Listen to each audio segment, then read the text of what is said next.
পার হয়ে এসেছি আমরা বর্তমান সরকারে তার গঠন প্রণালী এবং যেভাবে তারা বাংলাদেশের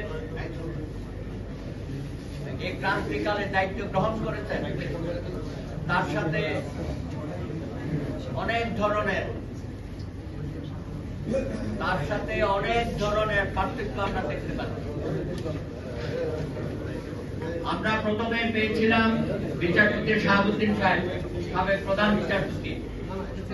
তিনি এসেছিলেন 3 মাসের জন্য ঐক্যমতের ভিত্তিতে। তাকে আবার আমরা সসম্মানে 3 মাসের মধ্যে নির্বাচন করে 3 যুগের রূপরেখার আলোকে আমরাই তাকে আবার পাঠিয়েছি প্রধান বিচারপতি হিসাবে। অত্যন্ত ব্যতিক্রমধর্মী একটা ঘটনা। সেই 3 মাসের মধ্যে জনাব শাহাবুদ্দিন সাহেব বাংলাদেশের যে সংস্কার এবং যে আইন কানুন পরিবর্তন করেছিলেন, সংশোধন করেছিলেন, অতীতে কোন তত্ত্বাবধায়ক সরকার, অন্তর্বর্তীকালীন সরকার এত সফলতার সাথে নির্বাচন এবং রাষ্ট্রের সংস্কার করতে পারে নাই। আজকে আপনার 12 মাস হয়ে গেল, অধ্যাপক ইউনূস বিশ্বনন্দিত, এখনো আপনি বলছেন সংস্কার সংস্কার সংস্কার। আর কত সংস্কার করবেন? 12 মাসে করতে পারেন নাই, আর কত মাস লাগবে আপনার? আপনার হাতে আছে মাত্র 6 মাস। 6 মাসের মধ্যে বাংলাদেশে নির্বাচন হবে। আপনারা যারা এখানে উপস্থিত হয়েছেন সকলেই তো আজকে নির্বাচনের কথা বলেছেন, আমার সম্মানিত বক্তারাও বলেছেন। সুতরাং সংস্কার সংস্কার নিয়ে বাংলাদেশের মধ্যে আর বিভক্তি করবেন না, অনেক করেছেন। আমি রাজনৈতিক দলগুলোকে ধন্যবাদ জানাই। শীর্ষ নেতৃবৃন্দ দিনের পর দিন, মাসের পর মাস ঐক্যমত কমিশনে গিয়ে মূল্যবান সময় সেখানে যাওয়া হয়েছে। অনেক কাগজপত্র তৈরি হয়েছে।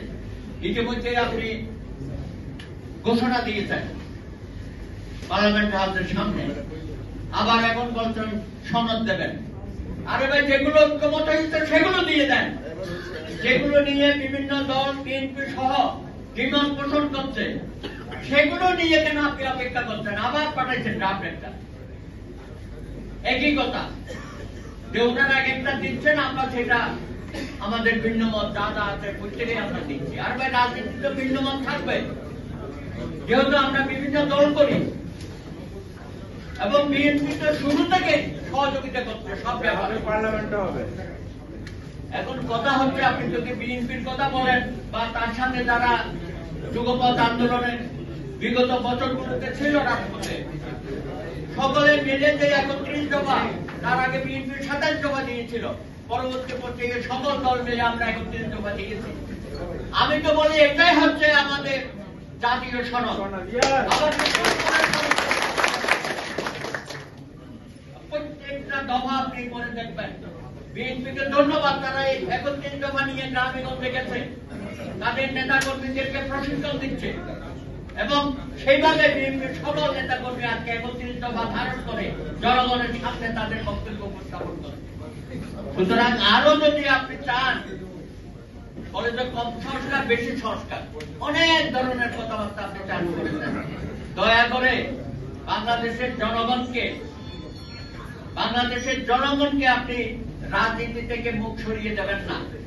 আজকে অনেক নির্বাচন হচ্ছে, সেখানে তো সকলেই সহযোগিতা করছে। এই নির্বাচনের মধ্য দিয়ে আগামী দিনে আমাদের জাতীয় নেতৃবৃন্দ আমরা তৈরি করব। এখানে আবুল কাসেম চৌধুরী আছেন, দীর্ঘদিন পরে তার সাথে দেখা হলো। এই সমস্ত নেতারা কেন হারিয়ে গেল? তাদেরকে কেন আমরা ধরে রাখতে পারি নাই? 69-এর গণ অভ্যুত্থানে যারা ছিল, 52-এর ভাষা আন্দোলনে যারা ছিল, 62-এর শিক্ষা আন্দোলনে ছিল, সকলেই তো পরবর্তী পর্যায়ে জাতীয় রাজনীতিতে অনেক ভূমিকা পালন করেছে। 90 সনের পরে আমরা কোন ইলেকশন করতে পারি নাই। আজকে যদি কলেজ বিশ্ববিদ্যালয়গুলোতে নির্বাচন হতো, শত শত বাংলাদেশের জাতীয় নেতা আমরা তৈরি করতে পারতাম। এখানেও যারা বসে আছে সবাই ছাত্র রাজনীতি থেকে বেড়ে ওঠা নেতা। সুতরাং যে দেশে একটা পরিবর্তনের হাওয়া সুবাতাস বইছে, এটাকে বাধাগ্রস্ত করা যাবে না। জনাব ইউনূস সাহেব এবং উপদেষ্টা সদস্যরা আগামী ফেব্রুয়ারি মাসে বাংলাদেশে একটি নির্বাচন অনুষ্ঠিত হবে। আমার আইন শৃঙ্খলা বাহিনী প্রস্তুত, সেনাবাহিনী প্রস্তুত, প্রশাসন প্রস্তুত। তারপরও আমাদের রাজনৈতিক দলের কিছু কিছু দল তারা এই নির্বাচনকে বিলম্বিত করার জন্য নানা রকমের কলা কৌশল করছে। একবার বলে পিয়ানের কথা, আরেকবার বলে গণপরিষদের কথা, আরেকবার বলে সংবিধান সংস্কারের কথা, আবার আমাদের কিছু কিছু বন্ধু একদম এগিয়ে বলে নতুন বন্দোবস্তের কথা। ভাই রে ভাই, আমাদের নতুন বন্দোবস্তের দরকার নাই। ৭১ মহান মুক্তিযুদ্ধের মধ্য দিয়ে ৩০ লক্ষ শহীদ, ২ লক্ষ মা বোনের সংগ্রামের মধ্য দিয়ে আমরা বাংলাদেশ প্রতিষ্ঠা করেছি। আমাদের নেতা জিয়াউর রহমান অন্যতম সেক্রেটারি ছিল। সকল মানুষ তাদের আত্মত্যাগের মধ্য দিয়ে ৭২-এর সংবিধানকে যারা বলে ছড়ে ফেলে দেবে, কবর রচনা করবে, তারাই বাংলাদেশকে ষড়যন্ত্র করবে। আমি মনে করি আজকে মাঠে ময়দানে আপনাদের ছড়িয়ে পড়তে হবে। বাংলাদেশের যে সংবিধান আছে সেই সংবিধানের অধীন এই সরকার শপথ গ্রহণ করেছে। সুপ্রিম কোর্টের আর্টিকেল ১০৬-এর মধ্য দিয়ে এই সরকারকে সাংবিধানিক স্বীকৃতি দেওয়া হয়েছে। সুতরাং আগামী ৬ মাসের মধ্যে এই যে নানান বক্তব্য দিয়ে আবার নতুন নতুন বক্তব্য এনে আমাদেরকে বিভ্রান্ত করতে পারবেন না। যে সমস্ত দল নির্বাচনকে ভয় পাচ্ছেন, আমি অনুরোধ করব নির্বাচন ছাড়া জনপ্রিয়তা যাচাই বাছাই করার আর কোন পথ নাই।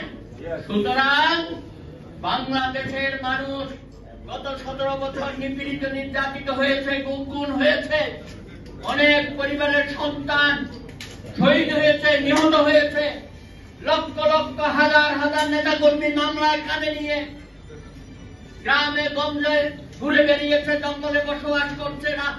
ঢাকা শহরে আমি দেখেছি রিক্সা চালিয়েছে, ট্যাক্সি চালিয়েছে। নেতা কর্মীরা এলাকায় থাকতে পারে নাই, তাদের ব্যবসা বাণিজ্য নষ্ট হয়ে গেছে, চাকরি বাকরি করতে পারে নাই। আজকে ১৭ বছর পরে যদি আপনারা বলেন যে বিএনপি সারার আগে খাইগাই করছে, আরে কি খাইগাই করছে? একটা বাস স্ট্যান্ড, আরেকটা কি টোল প্লাজা, অমুক সমুক ইত্যাদি নিয়ে কথা বলেন। আরে আপনি জামাত আর এনসিপি, আপনি সরকারের বিভিন্ন অংশে বসে আছেন, আপনারা রাষ্ট্র পরিচালনা করছেন, আপনি রেলে বসে আছেন, চিকিৎসা বিভাগে বসে আছেন, নিয়োগ প্রক্রিয়ার মধ্যে আপনারা ঢুকে গেছেন, এখানে লক্ষ কোটি কোটি টাকার ব্যবসা বাণিজ্য আপনারা করতেছেন। এনসিপির বাইরা আপনারা করলে হয় ডোনেশন, আর জামাত ইসলামী বলে কি লজ্জা করে না আপনাদের? সুতরাং সরকারে না থেকে, নির্বাচন না করে রাষ্ট্রের সমস্ত সুযোগ সুবিধা পাচ্ছে, এই জন্য বলে যে নির্বাচনটা না হোক। সেটা হবে না। আপনাদের ভূমিকা এখনো মাত্রার নাই জাতির কাছে। অবশ্যই বাংলাদেশের জনগণ এখনো আপনাদেরকে ক্ষমা করে নাই, যতদিন মাত্রা চাইবেন। এবং সাথে পেয়েছেন বাছুর। বাছুর মানে কি বুঝছেন তো? আমি সেই বাছুরদের দিয়ে আপনি নির্বাচন ঠেকাবেন। আমি ভোট দেবো ফিরোজপুরে, আর লোক আসবে সিঙ্গাপুর থেকে, এটা হচ্ছে বিআর। বুঝেন নাই? সুতরাং বাংলাদেশের মানুষকে আপনি এত বোকা ভাববেন না। এত ত্যাগ, এত তিতিক্ষা, এত রক্তপাত আপনি যদি মনে করেন শুধু ৩৬ জুলাইয়ের বিপ্লবের মধ্য দিয়ে, গণ অভ্যুত্থানের মধ্য দিয়ে একটা পরিবর্তন এসেছে, এটা মনে করার কোন কারণ নাই। এখানে প্রতিটা মানুষ, প্রতিটা পরিবার, ১৮ কোটি মানুষ নির্যাতিত হয়েছে, নিপীড়িত হয়েছে।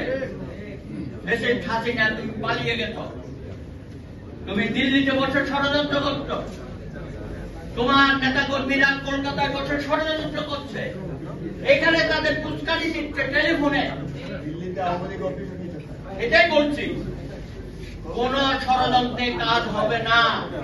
বাংলাদেশের মানুষ এই দেশে আর কখনো এই হাসিনাকে কোন ধরনের জায়গা দেবে না।